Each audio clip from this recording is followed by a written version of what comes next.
Hey guys, what's going on? It's me, Paterson, and welcome back to a new video. Today I'm actually going to be showing you inside of Procreate on the new iPad Pro 12.9 inch how to do some Christmas lettering. I'm going to show you a different style of lettering and how to make it a lot easier for you to create something for your Instagram audience, or you can even put this into a logo type if you wanted to. But this is exactly how I personally create things on my iPad in this way. Recently I've been using brushes and then fine lining them. So guys, I hope you enjoy this video. And also I just want to give a huge shout out to the sponsor of this video, Skillshare. I'll talk a little bit more about Skillshare, but if you ever wanted to learn about the iPad Pro and how to use Procreate as an app on the iPad and to make some awesome hand lettering, then Skillshare is the best place for you to do that. The links are down below. Cool, so the first thing I'm going to do is actually create a new document, and that is pretty easy. All you do is you go up to the top right. I always choose A4 paper, a lot easier than choosing anything else. And then I'm going to create a drawing guide. So if you go up to this little spanner thing up here, you can create a drawing guide pretty quickly, like so.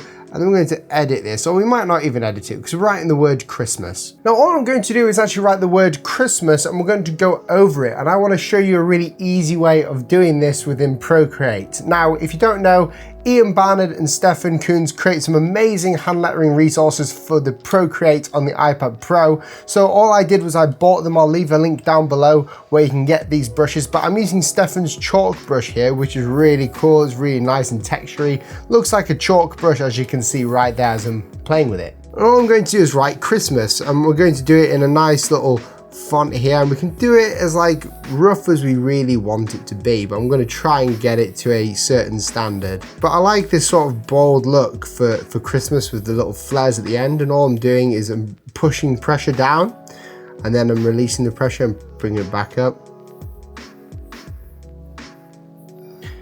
And then we go for the I and the T. And the reason why we use guides on here, if you're very new to hand lettering, is that these guides help us know where the next letter is going to start and end at in different points. So we just do this down here and create the T, which is always a bit of a hard one to replicate sometimes.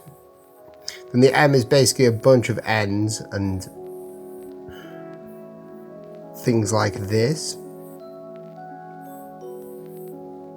And then the A, I'm going to do it in a cool little fashion, if I can do it. And the great thing about the iPad is that you can just go over it again and again, like so. And there we go, we've got Christmas. Now that looks pretty cool in itself already, but there are a few things that we can do to make this even better, and we could actually vectorize this if we wanted to after to create kind of like a logo type if we wanted to. So the next thing I like to do personally is I want to make sure I fix a lot of my letter forms. So we do this by fine lining. So instead of using a fine liner, we're going to use another brush in Procreate that's already on there, and you don't have to download it. It's an inking over here, and it's called the dry ink brush. Now all I've done to change this is added some streamline, and if you don't know what streamline is it basically allows you to create really smooth lines, so it adds sort of like a limiting factor to it. Okay, so the first thing I like to do is I like to duplicate that layer, and I do that and I hide the first one and I duplicate it just so I don't have to ruin it. Or if I need to go back, I don't have to keep undoing. I like to sometimes like keep things non-destructible in Procreate. The next thing we're going to do is literally go over the lettering, and we're going to make it better as we go. So all I'm going to do is I'm going to take my time in outlining this. Now here, I like the bowl of the C, which is this part down here, to be slightly thicker to create a different style.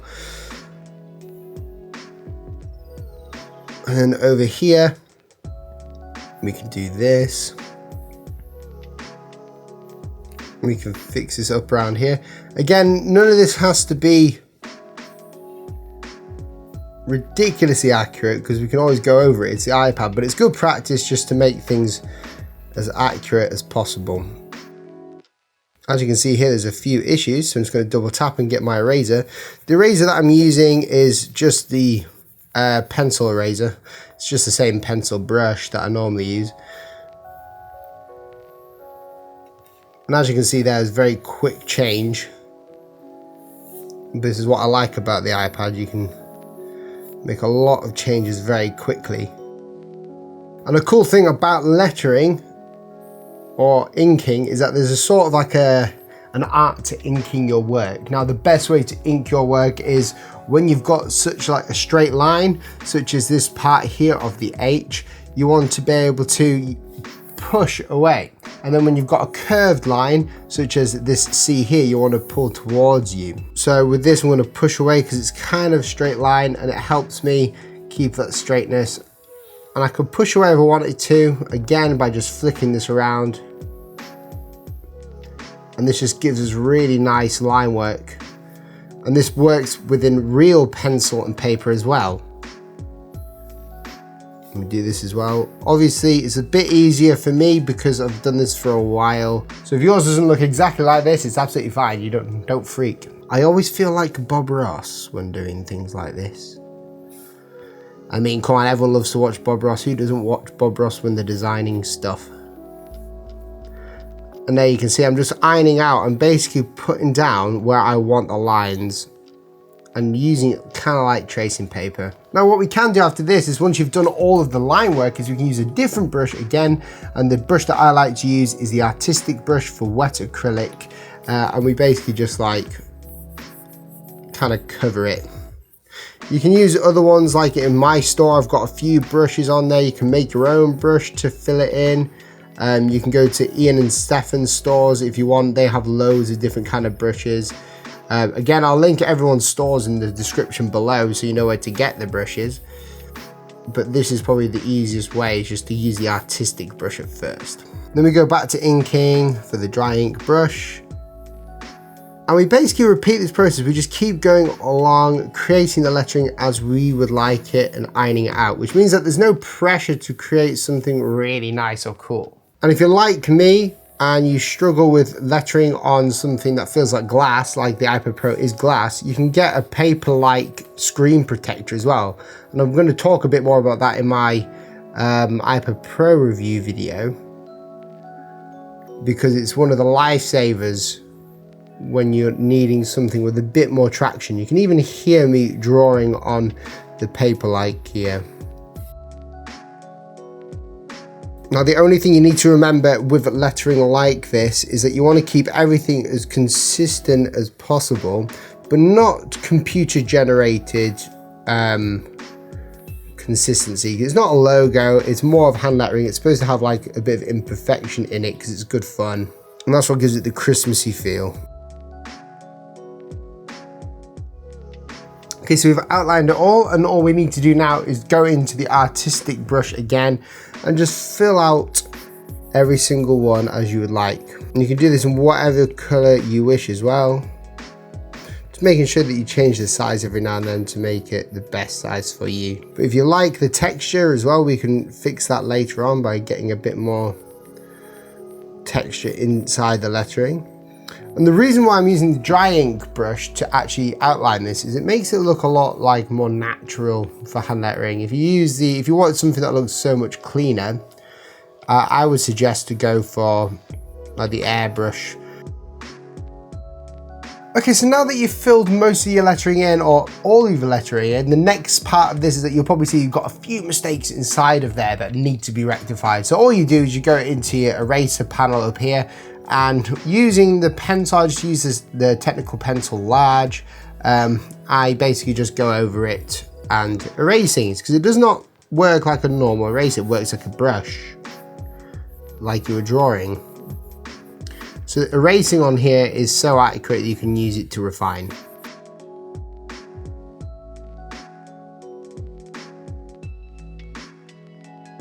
And then once you've done that, all we can do now is do a few different other things. I like to duplicate it yet again. We can change the color if we want to, and we can do that very quickly and easily by going to recolor, like red, and we can go to like a nice dark red if we wanted to for Christmas. So you've got the red there, and then we can create some more Christmassy accents to this as well, which is very easy. Go to your brushes here, and we're going to go back to that dry ink brush there, and we're going to, in the center, we're going to create kind of like a pattern in the center. We're going to follow this. So thick and thin. Again, streamline helps with this. So anytime that you've got like a thick down, you want to create this cool little pattern because it looks really nice. So you just put like a little O in the center. This just gives it that bit more of a Christmassy look.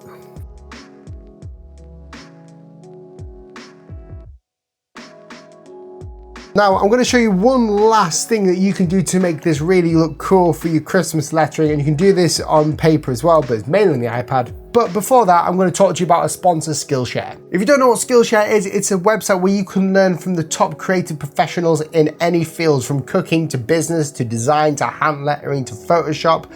Anything you can think of, even cooking. I use Skillshare to enhance my skills and to learn other people's. It's really cool. You can learn exactly what I'm teaching here. Well, not exactly, but you can learn awesome Procreate things for hand lettering. It shows you different type styles. There's loads of people on there as well. You can upload your work onto the actual Skillshare projects, where the person who made the class can view your work and give you some pointers and answer some questions. If you'd like Skillshare for free for 2 months, then click that link down below in the description. The first 200 people to click that link will get Skillshare free for 2 months. Okay, so the next thing you can do to make your lettering stand out and to have some other ornamentation in there is, aside from doing illustrations around it, kind of like holly, you could do some drop lines. Now, drop lines are really effective. Basically, it's a drop shadow, but you're using lines across one side of the letter. So for instance, we're going to get our inking brush out again, which is just the dry ink brush here. And just to show you, I'm going to keep it in the same color, but we're going to go slightly darker just so you can see. And I'm going to add a new layer so we can take it off and on. So what we do is, to add the drop line, is we basically, on one side of the lettering, and I'm going to put this layer behind there so it gives us a cool effect.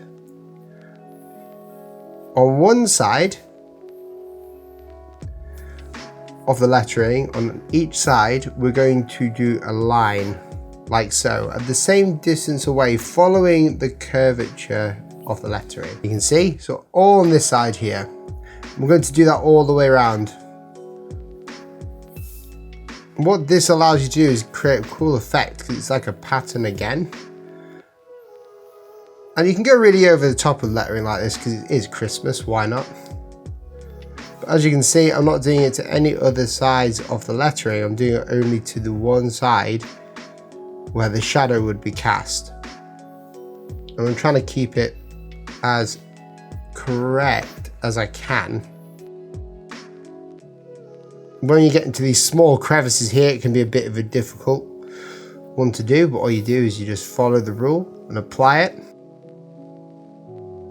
Anything on the right side, you can do this for the left side as well, or any other side, but the right side is what I normally go off. And there you have it. There's your Christmas ornamentational typeface, looking really cool, really consistent, and you had a lot of fun doing it, and it didn't take forever. Obviously there's some problems inside of this one that I really want to iron out, but for the sake of the video, I'm not. But guys, thank you so much for watching this video. If you'd like to see more Procreate tutorials, leave that comment down below. Make sure to press that red subscribe button also, and to click that notification bell so you never miss another video like this where I talk about Procreate, design, creative industry in general. Guys, thank you so much for watching. I'll catch you in the next video. See you soon. Goodbye.